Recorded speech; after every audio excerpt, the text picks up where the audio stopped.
Hey, how you doing out there, everybody? I'm back with another pickup video. This time it's a two Facebook pickups and a pawn shop pickup. Anyway, I'm going to jump right into it here. These Facebook pickups have been great to me. I'm a member of like 25 different local buy-sell trade groups. And basically, I post pictures of, hey, I'm in search of this. And I got some great deals. I've got like 30 inbox games. I've got a top loader this way, a couple other really good things, all for really good prices too. Most of these people have games and they just don't know what to do with them. They don't want to throw them out. They might give them to somebody. They see you want them. They'll usually sell them to you at a pretty good price. Now, some of these people are resellers and they'll try to hit you up for every dollar they can. But resellers are kind of handy too because if you get something they want, you can make good trades. So, at least from what I've experienced. So anyway, so this guy Paul gets a hold of me from one of the groups, tells me that he has some games. And he said he has like 20 Nintendo games, an orange Zapper, a gray Zapper, and other stuff. He goes, he knew what these games were. He goes 15 to 20, he couldn't remember the number. Plus the Zappers, and wanted to know if I was interested. I asked him what games, because I'm always kind of curious, because if it's a larger lot, I really don't want to commit to it, because I don't like to spend a lot of money. I'm very frugal. I guess if I had like I had a name, it would be the frugal video gamer, video game collector. But anyway, so he tells me a couple of titles. He goes, I think I have this, I think I have that. I'm like, I already have those, but I'm thinking, okay, he's like Three Stooges and whatever else. I'm like, well, I need Three Stooges. So I'm like, okay, well, I'll talk to you. I go, I'll either get them all or get a couple or whatever. I'll meet you. He goes, okay. So we go to meet at McDonald's. And while we're in there talking, I'm looking at all these games, and I mean, it's some great games in here. I mean, almost all heavy hitters, not heavy hitters, but really good classic games that everybody remembers, everybody wants. And I figured I could keep the ones I needed, trade the ones I didn't, sell if I absolutely had to, but I'd get my money back one way or another. At least get my value out of them. So I'm talking to him, and we're talking about how these classic games are so much better than current games. Obviously, graphic-wise, the newer games are better. But the feeling of playing these old games, I mean, like Mike Tyson's Punch-Out. Who doesn't remember that? The music we remember, the gameplay we remember, and we love it. It's one of those games. It's a classic. It will never go out of style. I mean, just look at him beating a bald bull back there. I mean, Little Mac. Come on, guys. Nothing to today's standards can compare to these, especially when you beat them. When you beat these classic games, either back in the day or now, you just feel so accomplished. Not a lot of save points or restore points. Not a whole bunch of crazy ass codes and all that kind of crazy stuff. Of course, we had Game Genie and we had some codes like the Konami code, which everybody remembers. Which I'm not afraid to admit that that was the only way I ever beat Contra and Gradius was using the 30 live code. Otherwise, I didn't get past a couple of levels in. But anyway, on to the pickup. While we were there, we saw some guys a couple tables over doing an Xbox 360 pickup, and it made it kind of chuckle considering we were doing these old games. It was talking about the old games being compared to the new games. So this is what all he got. What all he gave me. Got a gray Zapper. Sounds really good. I'm trying to find a place to put all this stuff. Got a orange Zapper. Once again, sounds really nice. And then the games, like I said, were all really nice games. We've got Super Mario Brothers, the original. It's 5-screwed, not like it's a big deal on the original Mario here. I think a lot of them were 5 screws. Got to move stuff around. Then we got Pac-Man, the licensed Tengen version. I've run across a couple of these. I ran across the black Tengen as well. I'm looking for the Namco one still, so if anybody's got that, let me know. And then, let's see here. I got some stuff to trade, obviously. Then I got Paperboy. Once again, another classic, really fun game. And Mario Brothers 3. Can't go without that. Mario Bros. 2. Gotta love it. And here was a couple of other really good ones here. We've obviously Castlevania 1. Really fun game, really hard game, but it's a very sought after game. It's still going for about 20-25 bucks if I'm not mistaken. Then we have Castlevania 2, which is the black sheep of the Castlevania family on the Nintendo, but I like the game. I know I'm kind of like odd like that. But then again, I also like the Zelda 2, which a lot of people didn't like. I don't think it's so much that I like the black sheep of the family. I thought it was an interesting way to play, and it wasn't as hard as the other ones either. some of the puzzles were kind of rough to figure out. But Castlevania 1, you'd be going upstairs, being knocked off, and being killed by this, and being killed by that, and time limits, and it was just crazy. And then we have one game here that I'm keeping, which is Donkey Kong 3. Kind of rough once again to find. I believe it's in the $20-ish range, 15, 20. It's not the greatest game, but it's definitely one I needed. Another $20, $25 game here, Castlevania 3, Dracula's Curse. Once again, it was hard, like in Castlevania 1 style, maybe a little bit easier. But this game was a game that introduced us to Alucard, which is Dracula's son, who of course became the star of Kid Dracula and Castlevania Symphony of the Night and a couple of other games as well. Another game I'm keeping, Three Stooges. It's a horrible game. I remember playing it with my friend and throwing pies at each other and whole bunch of other crazy shit when we were kids. I was a big Three Stooges fan watching the show growing up. I liked the new movie that came out. The game was horrible, but it was still a game I needed. And then we got Bugs Bunny and the Crazy Castle. Once again, another really fun game. This is actually really good. In my opinion, it's one of the hidden gems of the series, or of the game, for the Nintendo. I needed it. I picked up a Birthday Blowout not that long ago at the pawn shop, so now I got, I think, both the Bugs Bunny games that are on the NES. Let's see here. I really need to get a tripod or something. I think I might buy one this weekend. Let's see here. We have the original Donkey Kong Arcade Classics. It's another one I needed. I'm glad I found it. I had a woman who was supposed to sell it to me for like $5. She said she couldn't find it, unfortunately. She didn't know where it was. She's the one who gave me a whole bunch of great deals. She's the one I got this arcade cabinet from back here, along with my first real pickup when I started collecting NES games, which was like 120 Nintendo games at one time. So I'm keeping that. And then we have the original Mario Bros. Just Mario Bros. Not Super. This was before they were Super. You know, there was just plumbers going around and beating up on actual turtle-looking things, not turtle, duck, geese, whatever. Then again, that happens when you're on Magic Shrooms. You see some really strange shit. We got Donkey Kong Jr., which, Donkey Kong Jr., if I'm not mistaken, you play as Donkey Kong Jr., and you are basically trying to rescue Donkey Kong from Mario. So it's almost the same thing, only a lot of chain climbing and things like that. But basically, you're saving somebody from Mario, which I guess is kind of different because in the original, you play as Mario trying to save, I can't remember her name, Annabelle or something like that from Donkey Kong. I'm showing my lack of knowledge here, probably just really sleepy. Then we got Marvel's The Uncanny X-Men, LJN game, as you can see, yep, right there, LJN. Actually, it wasn't a bad game, at least I didn't think it was. For being an X-Men game and being on the Nintendo, it could have been a lot worse, but it could have been better, because we had games like Captain America and the Avengers, which I'm still looking for, which was an excellent game in my opinion. But that game wasn't bad. It could have been a lot worse, could have been a lot better.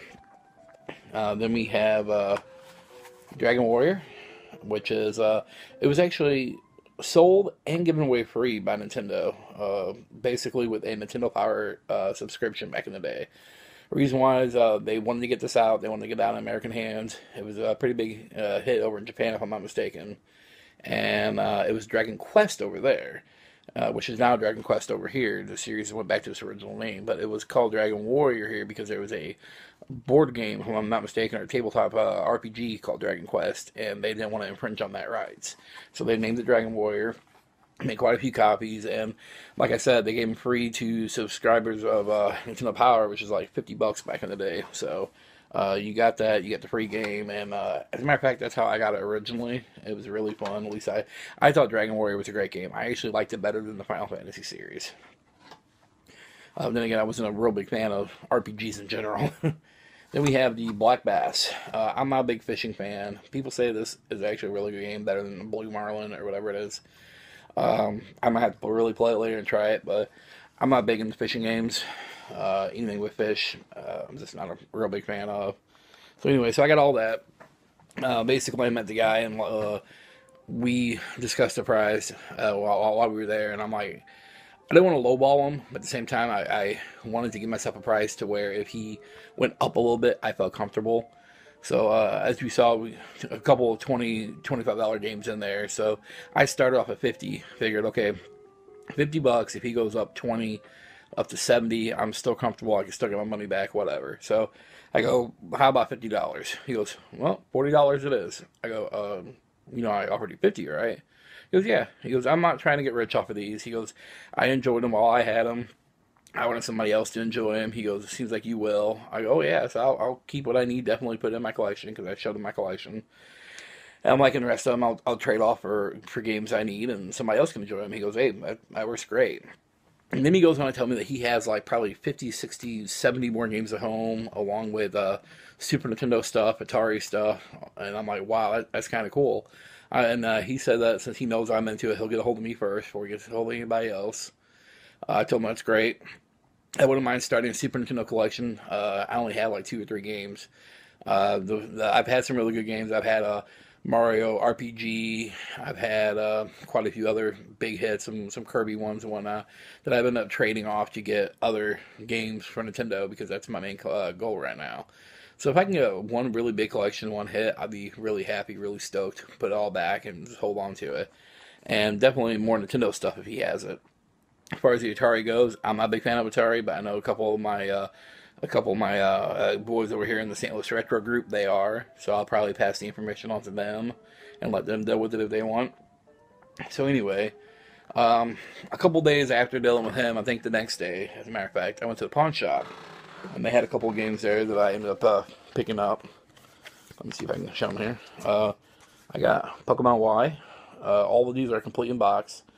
This is the only one that... No, this one did come with the Nintendo codes as well, which I haven't tried yet, so they might still be good. But I got Pokemon Y. And then I got Code of Princess. First thing I noticed when I picked this thing up was that it was really freaking heavy. And I was kind of shocked because it's a 3DS game. Here we go. But it comes with a manual. And not just a manual, but it comes with a freaking book, man. I mean, do you see how thick that thing is? And I love it because, I mean, the artwork in this... let me see if I can find some pictures. It has, like, actual old-style artwork. I mean, like you find in, like, old Nintendo book or Super Nintendo or N64, PlayStation style, whatever. And that is really cool. And it's made by Atlas, which everybody knows Atlas makes some really good games. I haven't played it yet. I'm probably going to sit down and play it this weekend some. I probably won't keep it because, like I said, I'm not an RPG person, and it's definitely an RPG. So it says like 50 plus playable characters and side-scrolling, beat 'em all RPG type game, multi-platform, whatever. Well, RPG with 3D twist, so maybe I will enjoy it, who knows, but if not, it'll be up for trade. It's only like a $20, $25 game, but it still looks pretty cool. And then last but not least is Legend of Zelda, Ocarina of Time Complete. I already had this. I'm not gonna lie, I picked it up because the other 2 games I got for $6 each. I got this one for 10. For $10 for this is going for like $70 or $60, $70 right now, and it's a great trade bait. I think I already, as a matter of fact, I already promised it in a trade for like 7 or 8 Nintendo games I needed. So I'm pretty happy with that. So then this woman gets a hold of me and tells me that she has like 20 Nintendo games or so, a NES system that she doesn't know if it works, and no controllers or cords or anything for the system. So I'm like, okay. So I'm talking to her, and we come up with the price of I think 40. Yeah, it was 40. And overall, some really good games. The first thing first was I got the Nintendo, as you can see. The Nintendo looks nice. Problem is it was shot on the inside. The board was completely shot. So what I did, I'm gonna open it up here, was I took it apart, as you can see, took out the board and everything. And what I'm gonna do with it is I'm probably gonna turn it into like a keepsake box of some sort. And my dismiss came up on my screen, so let me put dismiss. There we go. So I'm going to have to hurry and shoot through here real quick. So the games I got with her were Tetris, Tiger Heli, which Tiger Heli is a really, really fun overhead shooter. Another copy of Tetris that looks like it was melted or burned or something, but it still works. Tecmo World Wrestling, which is funny because I've never had that game, and it took me a while to find it. I found it at a pawn shop a while back for a couple bucks. I picked it up. Tecmo Super Bowl, which I think is funny. This is a very expensive for a sports game for NES. It's like a $20-25 game, which I don't understand it because I'm not a sports guy. But everybody says it's like one of the best sports games out there, even to today's standard. It's really fun. We got the Super Mario Brothers 1. We have not one, but 2 copies of Super Mario Brothers Duck Hunt. Sorry about it, like I said, going quick. My battery's about to die here. Got Rollerball. Got Nintendo World Cup. Got Super Mario Brothers 3. I'll put those games aside because these are the ones I'm keeping. Got Mario 2. A really great game here. Turtles 2, the arcade game. I love this game. Pumped plenty of quarters into it in the arcade. Then we have MLB Baseball. We have Karate Champ. Here's a classic on the system. Oh, Metal Gear. Another classic, Blades of Steel. I love this game. I remember the fighting so great. But the only thing I remember about the game, so the only reason why I played it was to try to get in the fights. Then we got Golf. Here's 2 games that are pretty sought after. People love them. One's really cheap here, which is Little Nemo. It's about a $10 game, but really, really fun. I already had it complete unboxed, though. I'm already promised to trade it to somebody. And then I got the 5-screw.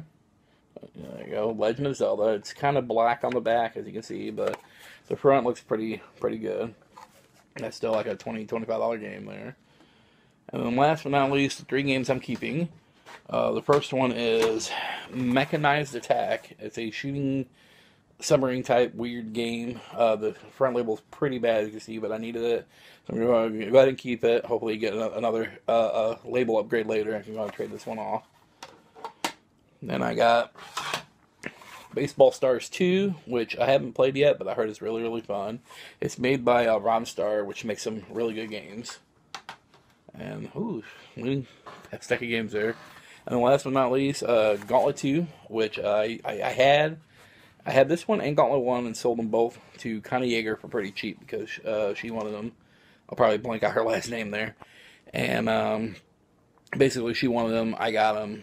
She really, really wanted them. I sold her those cheap along with Battletoads, which is 3 games she wanted. And I felt kind of like kicking myself in the ass after I got rid of them because I didn't realize how hard Battletoads was to get. I eventually got in a trade with Alex from the St. Louis group, and then I found Gauntlet 1 a while back, and I got Gauntlet 2 again now, so I'm happy. But basically, a lot of these games are up for trade. Most of them have already been traded. If you see anything you want, write me just down below, and we'll talk. Maybe I can make some package deal, trade you some games for a game you have that I need, and get you some of these games or whatever. But until then, I gotta go. Battery's almost dead. A gaming meetup is this weekend. Hopefully I get some more stuff I can show you guys, take some video while I'm there, introduce you to some of the group. But until then, catch you all later, and peace out.